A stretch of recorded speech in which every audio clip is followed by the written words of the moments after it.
Fala galera, tudo tranquilo? Bom, espero que sim. Estamos iniciando em mais um vídeo para o nosso canal Exatas com Gênio. E seguinte galera, nesse vídeo aqui vou dar sequência ao nosso quadro Besourando o PISM, que é aquele quadro onde eu falo sobre todas as matérias que caem na prova do PISM de maneira mais específica, beleza? Bom, no vídeo de hoje eu vou falar sobre a prova de Física do PISM 2, beleza? Eu vou elencar para vocês as matérias que caem na prova, além disso vou passar dicas de estudo e no final eu vou trazer para vocês uma relação estatística dos últimos 5 anos de prova, indicando as matérias que mais caíram e as matérias que menos caíram, beleza? Antes da gente iniciar a análise, eu vou dar um zoom na tela para que todo mundo consiga enxergar o que está sendo dito aí no conteúdo programático, beleza? Então deixa eu dar um zoom aqui. Acredito que esteja dando para enxergar direitinho, belezinha? Se não estiver dando para enxergar, é só você pesquisar aí no Google PISM 2021 e clicar na parte de conteúdo programático. Isso aqui é basicamente um print do conteúdo programático. Eu só quis contemplar a parte de física, beleza? Então, vamos lá. O primeiro tópico que aparece aqui no conteúdo programático, na parte de física do PISM 2, é o tópico mecânica, né? E quando a gente pensa em mecânica no PISM 2, vai ser a parte de dinâmica, envolvendo leis de Newton, tá?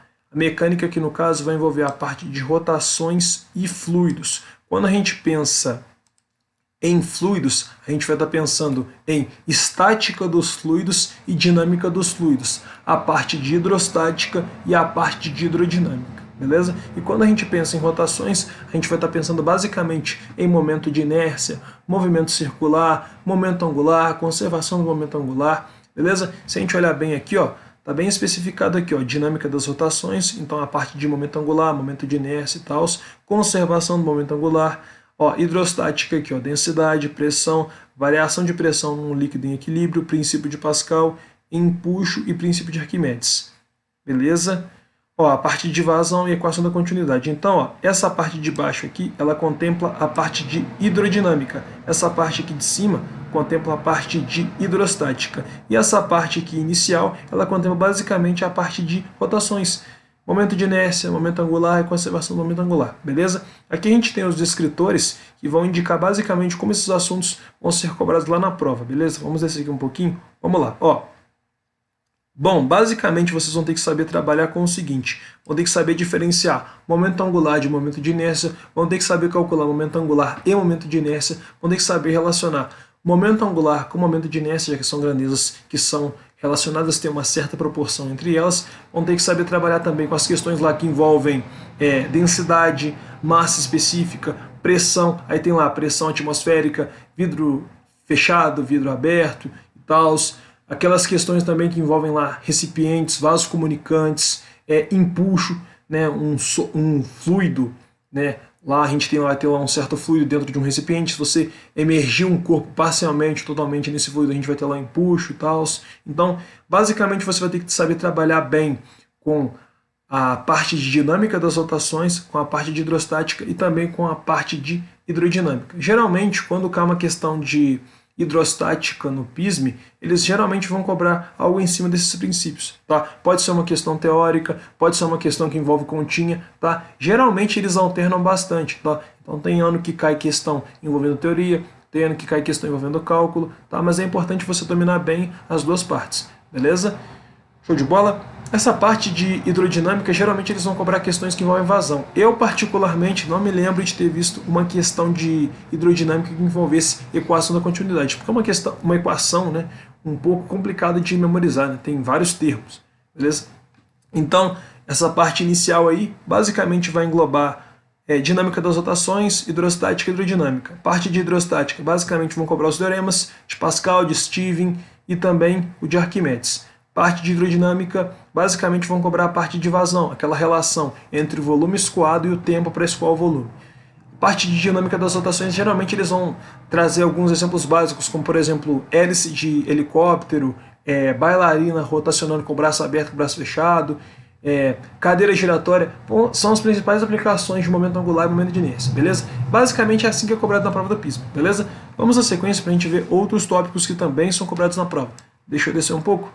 Vamos lá. Parte de termologia. Parte de termologia é muito importante. E quando a gente pensa em termologia, a gente vai ter que entender bem que a termologia ela é dividida em várias partes. A gente vai ter a parte de transformações gasosas, né, aquela parte que envolve termodinâmica e tal, tem lá lei 0, lei 1, lei 2, a primeira lei, a segunda lei de termodinâmica. A gente também tem que saber trabalhar com mudanças de estado físico, isso é um conceito mais voltado lá para a parte de calorimetria, por exemplo, processos de propagação de calor e tal, né? A gente nota que essa parte de termologia, ela basicamente vai englobar escalas termométricas, a parte de calor, né? Dentro da termologia a gente vai ter a chamada calorimetria, que é basicamente a parte da física que trabalha com o calor.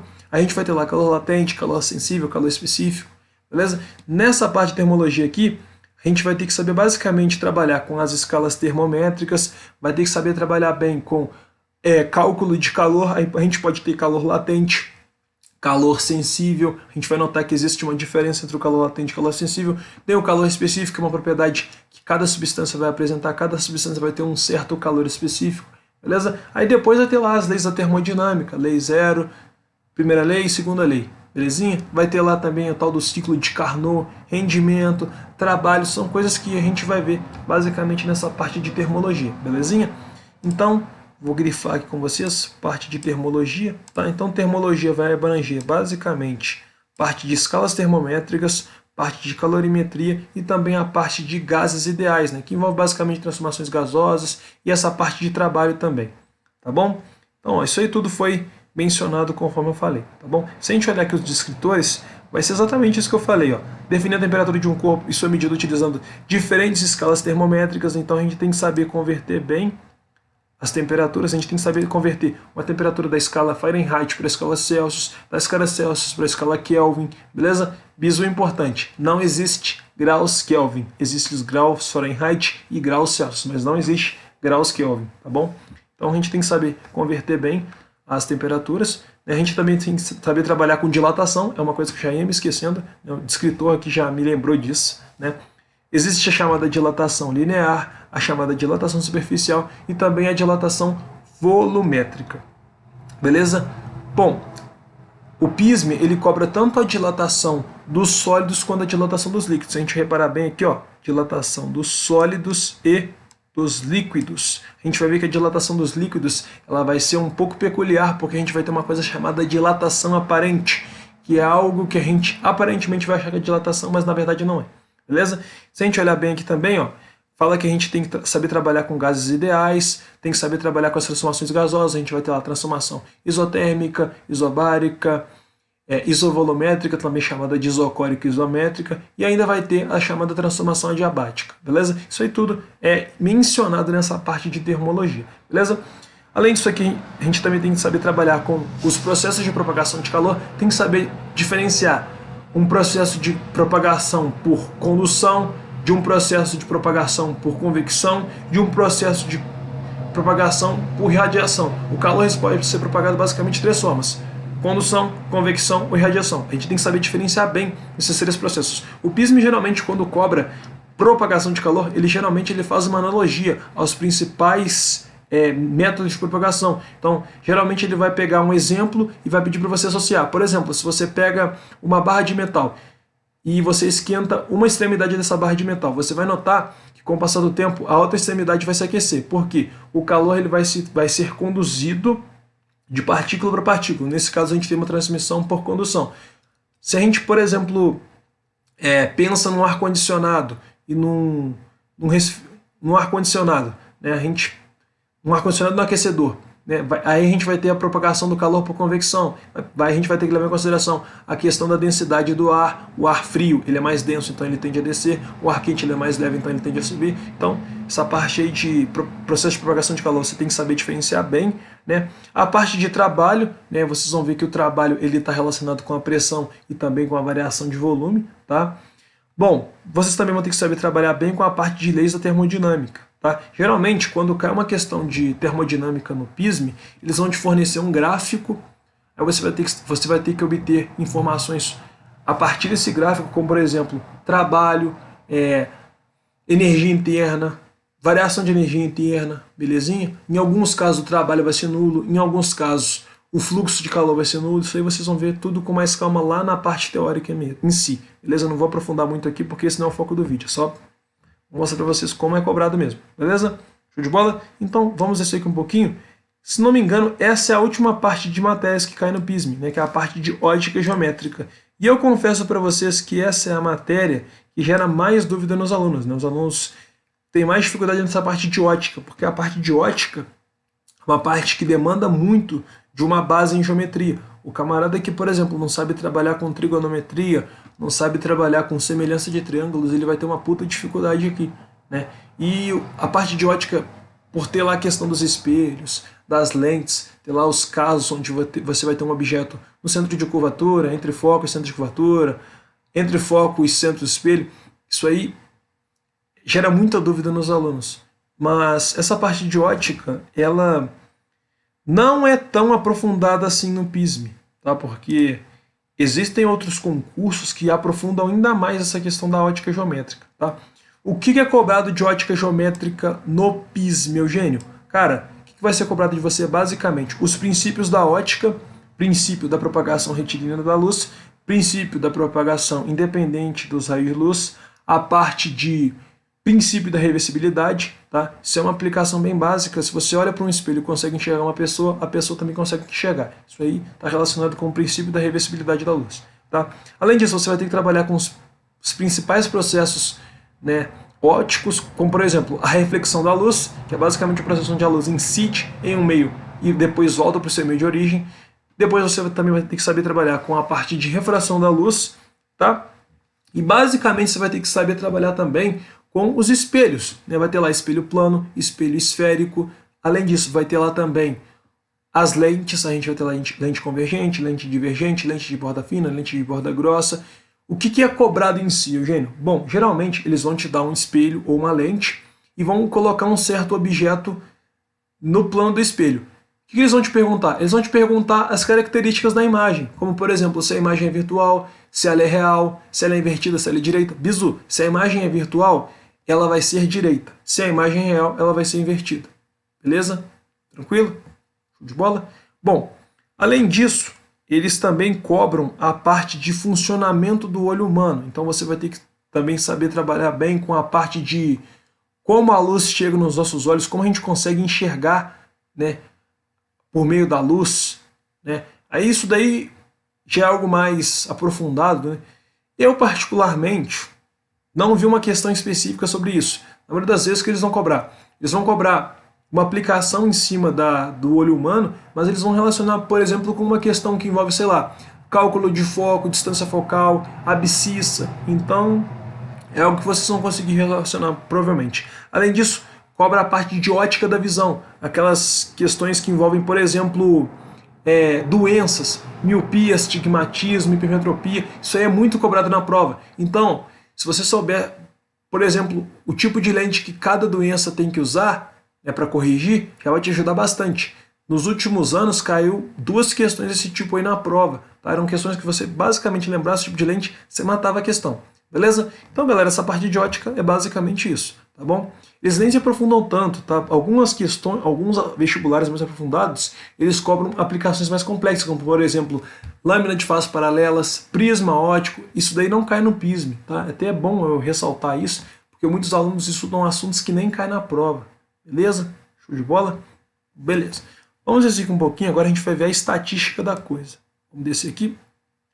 Então, deixa eu arrumar. Agora, galera, eu vou ter que voltar para o tamanho normal, senão não vai dar para enxergar direito, tá bom? Beleza, deixa eu voltar para o tamanho normal. Então, vamos lá. Prova de física do PISM 2 nos últimos 5 anos, tá? Visto que não teve prova em 2020 devido ao adiamento, né? Eu peguei de 2015 até 2019. Então, 2015, 2016, 2017, 2018 e 2019. Então, peguei 5 provas. Últimos 5 anos de prova. Tranquilo? Então, vamos lá. Eu separei as questões por assunto, tá? Aí você pode estar se perguntando, mas Eugênio, a calorimetria não está dentro da termologia? De certa forma, sim, mas eu quis deixar o mais específico possível, para vocês entenderem bem e saberem o que mais caiu, especificamente, tá bom? Então, vamos lá. A parte de dinâmica das rotações. Momento angular e momento de inércia. Ó, nos últimos 5 anos de prova, teve 2 questões. 2 questõezinhas. 2 questõezinhas somente. Beleza? Parte de calorimetria, teve 4 questões. 4 questões. Então, em média, cai 0,8 questões por prova. Tá? Se a gente fizesse uma análise estatística da coisa, tá? Termologia, parte de escalas termométricas e dilatação. Ó, caíram somente 3 questões nos últimos 5 anos, tá? Parte de hidrodinâmica barra hidrostática. Foi a parte mais recorrente nos últimos 5 anos. Tiveram aí, ó, 8 questões. Se a gente for fazer uma média aí, significa que por prova a gente teve cerca de 1,6 questão por prova, tá? Se a gente fazer um levantamento estatístico e pensar em média aritmética e tal, beleza? Termodinâmica, parte de gases ideais e transformações gasosas. Eu quis separar tudo para ficar bem didático, tá? Tivemos aí 2 questões, tá? Uma observação legal, galera, eu estou mencionando somente questões objetivas. Mas, Eugênio, por que você não trabalha também com as discursivas? Menciona as discursivas. Porque, olha só, as discursivas geralmente mencionam todos os assuntos da prova. Todos os assuntos que estão no conteúdo programático são cobrados na discursiva, porque eles conseguem relacionar, por exemplo, hidrostática com hidrodinâmica, conseguem relacionar termologia com calorimetria, a parte de escalas termométricas com calorimetria, com a parte de gases ideais, então é tudo bem relacionado. Tá? Então nem quis fazer essa análise para a parte discursiva não, tá bom? Se vocês quiserem, deixem no comentário que eu gravo uma para discursiva se vocês quiserem, tá? Mas eu acho que não tem tanta necessidade, beleza? Ótica aí tiveram 6 questões. Agora, se a gente for fazer uma análise percentual da coisa, a gente vai notar o seguinte, que essa foi a distribuição percentual dos assuntos. Então, olha só, o assunto mais recorrente, como a gente viu, foi a parte de hidrostática e hidrodinâmica. Então, ó, porcentagem total aí de hidrostática e hidrodinâmica é de 32%. Então, 32% das questões aí foram só dessa parte aí de fluidos, né? Fluidos em equilíbrio e fluidos em movimento, né? Hidrostática e hidrodinâmica. Depois, a gente teve a parte de ótica, com 8 questões, e essas 8 questões representam para a gente 24% do total das questões. Para a gente calcular essa porcentagem, é muito simples. Basta a gente considerar que 25 questões, que é o total de questões que a gente analisou, é igual a 100%. X questões vai ser igual a X%. Então, o número de questões você vai multiplicar por 100, depois vai dividir por 5, por 25, na verdade. Dessa forma, você vai encontrar a porcentagem daquele assunto, tá bom? Então, depois a gente vai ter aí na ordem, né? Calorimetria, com 4 questões, representa 16% do total de questões. Então, calorimetria também aí, ó, teve uma recorrência até legal, tá? Quase uma questão por prova aí, se a gente fazer o cálculo da média, tá? Agora vamos lá. Depois a gente vai ter termologia, né? A parte aí de escalas termométricas e também a parte de dilatação. Teve um total de 3 questões, né? Não caiu muito, né? Vamos lá, a parte de termodinâmica. Eu já estou pensando em leis da termodinâmica, transformações gasosas, gases ideais e tal. Equação de Clapeyron teve aí 2 questões. Também não foi muito recorrente, tá? E, para encerrar, a parte de dinâmica das rotações. Tiveram também 2 questões, né? Não é um assunto muito recorrente, não é um assunto muito cobrado na maioria das questões de vestibular, não, né? Se não me engano, esse assunto nem cai na maioria dos vestibulares, né? Ele cai no PISM, mas eu fiz vários vestibulares e eu nunca vi esse assunto cair, essa parte de dinâmica das rotações. Caiu somente no PISM. Olha que eu já fiz várias provas, né? Se eu não me engano, nem na Olimpíada Brasileira de Física tem esse assunto, né? É um assunto que o meu professor na época disse que era muito pouco cobrado nos vestibulares do Brasil. Só no PISM mesmo que é cobrado. Beleza? Galera, então essa foi a análise estatística. Tá, agora o que eu vou fazer? Vou passar para vocês algumas dicas para a gente conseguir encerrar bem esse vídeo. Tá bom? Então vamos lá. Galerinha, essa parte inicial, que envolve a parte de hidrostática, hidrodinâmica, qual é a minha recomendação para vocês? Vocês têm que saber trabalhar bem com o sistema métrico decimal aí. Tem que saber relacionar metro cúbico com centímetro cúbico, metro cúbico com litro, decímetro cúbico com litro, beleza? Então, vou até passar algumas dicas para vocês. Vamos lá. Primeira dica legal, ó, 1 metro cúbico. 1 metro cúbico equivale a 1000 litros. 1 metro cúbico equivale a 1000 litros. Beleza? 1 decímetro cúbico. 1 decímetro cúbico equivale a 1 litro. Beleza? Outra dica legal. 1 litro, galera, é exatamente igual a 1 kg. Beleza? Show de bola? Tranquilo? Então, ó, outra coisa legal que eu acho bacana vocês entenderem também. Trabalhar bem com notação científica. Porque muitas questões vão te fornecer, por exemplo, a pressão em potência de 10 e tal. Então vocês têm que saber trabalhar bem com potência de 10. Nunca se esqueçam, sempre que vocês tiverem algo assim, vamos dar um exemplo, ó, 2 vezes 10 elevado ao quadrado, vezes, sei lá, 4 vezes 10 elevado a, sei lá, 6. Galera, o que a gente vai fazer nesse caso? É um produto de potências de mesma base. Primeira coisa que a gente vai fazer, esses números que estão multiplicando as potências de 10 são chamados de coeficientes. Se é uma multiplicação, a gente vai multiplicar esses coeficientes, então vai ficar aqui 8. Aí olha só, como isso aqui vai ser um produto de potência de mesma base, vai ficar 10 ao quadrado vezes 10 elevado à sexta. Você conserva a base, que no caso é 10 para os dois, e soma os expoentes. Fica 2 mais 6, isso aí vai resultar em 8. Então 8 vezes 10 elevado à oitava. Tá? Então fiquem atentos com esse tipo de continha boba, tá? Porque às vezes o camarada ele tá desatento, ele acha que é para multiplicar os expoentes. Não, galera, quando a gente tem um produto de potência de mesma base, a gente conserva a base e soma os expoentes. Ah, Eugênio, se fosse divisão, se fosse algo, por exemplo, assim, ó, 4 vezes 10 elevado à sexta dividido por 2 vezes 10 elevado à quarta. Aqui é fácil, ó. A gente simplificaria em cima e embaixo, né, porque ambos são múltiplos de 2. Divide por 2 aqui, divide por 2 aqui. Ficaria 2 em cima e 1 embaixo, tá? Aí ficaria 2 multiplicado por 10 elevado na sexta, dividido por 10 elevado na quarta. Galera, divisão de potências de mesma base. A gente conserva a base e subtrai os expoentes. Então, 10 elevado na sexta dividido por 10 elevado na quarta seria basicamente 10 elevado a 6 menos 4, ou seja, 10 elevado ao quadrado. Beleza? Então, para essa parte mais inicial, que envolve a parte de hidrostática e tal, eu acho interessante você saber trabalhar bem com essa parte de conversões e também saber trabalhar bem com a parte de notação científica. Tranquilo? Beleza? Eu diria que isso aqui é válido até para essa parte de termologia, tá bom? Beleza? Então, galera, basicamente era isso que eu queria passar para vocês. Beleza? Bom, só fazendo mais um asterisco aqui, para essa parte de ótica geométrica, eu acho interessante você saber trabalhar com semelhança de triângulos. Então, vou colocar ST aqui, você anota no seu caderno. ST é semelhança de triângulos, tá? Algumas questões onde a gente tem lá o princípio da propagação retilínea da luz vão englobar essa questão da semelhança de triângulos. Então, é interessante você saber trabalhar com isso.